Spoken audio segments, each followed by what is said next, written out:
वंदे मातरम बच्चों, अपने इस ऑनलाइन शिक्षण व्यवस्था के अंतर्गत मैं आज फिर एक नए विषय के साथ में आपके समक्ष उपस्थित हूँ। और आज अपना जो विषय है कक्षा 10वीं में अध्याय 8 जो है जल संसाधन। इस जल संसाधन के महत्व और उपयोगिता के बारे में अपन इस वीडियो में समझेंगे। इसको समझने की दृष्टि से आप पूरे वीडियो को ध्यानपूर्वक देखें और समझें। जैसा कि हम सब जानते हैं कि जल हमारे लिए एक प्राकृतिक संसाधन है, अर्थात जल हमें प्रकृति के द्वारा प्राप्त होता है, जो पृथ्वी की समस्त क्रियाओं को गति प्रदान करने में सहायक होता है। और जब हम देखते हैं कि पृथ्वी के धरातल पर लगभग 71% भाग पर जल है और केवल 29% भाग पर ही स्थल है, लेकिन इतना जल होने के बावजूद भी हमारे लिए आज जल एक बड़ी समस्या है और जल की उपलब्धता की कमी आ रही है। उसके पीछे कारण है ये जो 31% जल है, इसमें से केवल 1% जल ही ऐसा है जो मानवीय क्रियाओं के लिए उपयोगी है। शेष जल महासागरीय जल है, जो खारापन है, लवण युक्त है, जो उपयोगी नहीं है।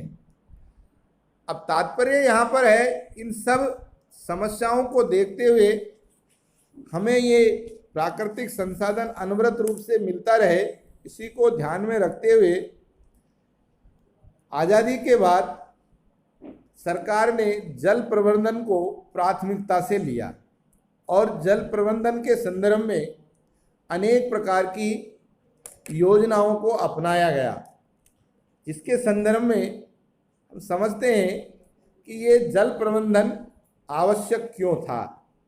देखिए, वर्षा जल के व्यर्थ बह जाने को रोक करके जल का सदुपयोग कर बढ़ती हुई जनसंख्या की मांग आपूर्ति तथा अकाल एवं सूखे से निपटने की दृष्टि से जल का उचित प्रबंधन करने की एक महत्वपूर्ण आवश्यकता है। और इन्हीं बातों को ध्यान में रखते हुए स्वतंत्रता के बाद में देश में समग्र विकास की दृष्टि से सर्वप्रथम सरकार ने जल प्रबंधन को महत्व दिया और विभिन्न पंचवर्षीय योजनाओं के माध्यम से बहुउद्देशीय परियोजनाएं प्रारंभ की गई, जिससे देश में बाढ़, सूखे की समस्या से बचाव होने लगा। बिजली आपूर्ति, पेयजल आपूर्ति, सिंचाई, मछली पालन एवं पर्यावरणीय क्षेत्र में महत्वपूर्ण सहयोग भी प्रदान हुआ। और इन बहुउद्देशीय परियोजनाओं के महत्व पर प्रकाश डालते हुए तत्कालीन प्रधानमंत्री पंडित जवाहरलाल नेहरू ने एक बहुत अच्छी उपमा दी, और उन्होंने उपमा दी कि ये जो परियोजनाएं हैं हमारे देश की, इन्हें हम आधुनिक भारत का मंदिर समझें। अर्थात इन परियोजनाओं को आधुनिक भारत के मंदिर की उपमा दी गई है। इतना बड़ा इनका महत्व उन्होंने दर्शाया है। अब यहाँ बात समझने की है कि भारत में इन परियोजनाओं का संचालन राज्य एवं केंद्र सरकारों के माध्यम से किया जाता है।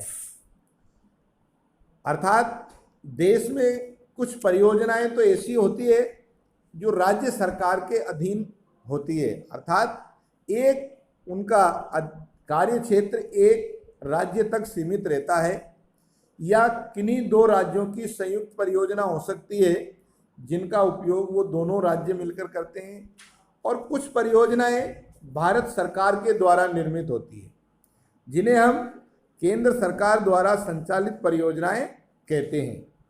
और ऐसी कौन कौन सी परियोजनाएं हैं जिनका संचालन भारत सरकार के द्वारा किया जाता है, जिनमें पहला नाम आता है भाखड़ा नागल बांध परियोजना, रिहंद परियोजना, दामोदर घाटी बांध परियोजना, हीराकुंड परियोजना, कोसी परियोजना और टिहरी बांध परियोजना, जो भारत के विभिन्न राज्यों में अलग अलग भागों में स्थापित है। इसके अलावा कुछ परियोजना राज्य सरकारों के द्वारा संचालित है, जिनमें प्रमुख आती है चंबल परियोजना, नागार्जुन सागर बांध परियोजना आंध्र प्रदेश में है, सरदार परियोजना जो गुजरात मध्य प्रदेश की है, फरुक्का बांध परियोजना बंगाल की है, माही परियोजना गुजरात राजस्थान की है, गंडक परियोजना बिहार उत्तर प्रदेश की है। ये सब परियोजनाएं राज्यों के द्वारा संचालित होती है। अब अपन इनको अलग अलग परियोजनाओं के महत्व और उपयोगिता और विषय वस्तु को समझने का प्रयास करते हैं। इनमें भारत की जो सबसे बड़ी महत्वपूर्ण परियोजना है वो है भाखड़ा नागल बांध परियोजना। ये विश्व की सबसे महत्वपूर्ण और बहुउद्देशीय और बड़ी परियोजनाओं में इसका नाम आता है। आज़ादी के बाद जब इस प्रकार की परियोजनाओं का निर्माण करने पर विचार किया गया तो भारत के अंदर सर्वप्रथम इस परियोजना को तैयार किया गया। 1948 से बनना प्रारंभ होकर के 1963 में जाकर के ये परियोजनाएं तैयार हुई। इसका निर्माण सतलज नदी पर हिमाचल प्रदेश की क्षेत्र में बिलासपुर गांव के निकट किया गया। यह परियोजना पंजाब, हरियाणा, राजस्थान की एक संयुक्त परियोजना है जिसका उद्देश्य सतलज तथा यमुना के मध्यवर्ती भागों में सिंचाई, विद्युत, पेयजल की आपूर्ति के द्वारा आर्थिक विकास करना, इस क्षेत्र को आर्थिक विकास की दृष्टि से लाभान्वित करना। इस योजना के अंतर्गत 2 बांध पंजाब में बनाए गए, जिसमें पहला बांध भाखड़ा था जिसकी लंबाई 518 मीटर तथा 167 मीटर ऊंचा था। उस समय का पक्का बनावट थी इस बांध की, सीमेंट एंड कंक्रीट से निर्मित। ये बांध विश्व के सबसे बड़े बांधों में गिना गया।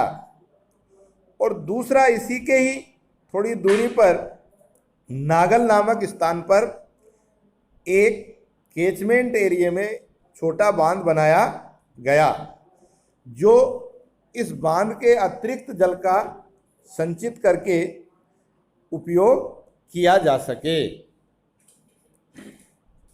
इन बांधों से सिंचाई के लिए भाखड़ा नामक नहर, सरहिंद नहर, नागल नहर, नरवाना नहर आदि निकाली गई तथा नांगल क्षेत्र में एक विद्युत संयंत्र भी स्थापित किया और कोटला तथा गंगवाल में 2 प्रमुख बांध इस पर विद्युत गिरोह का निर्माण भी किया गया, जिससे इस क्षेत्र के कृषि और उद्योग जगत के लिए बिजली की आपूर्ति सुलभ हो सकी।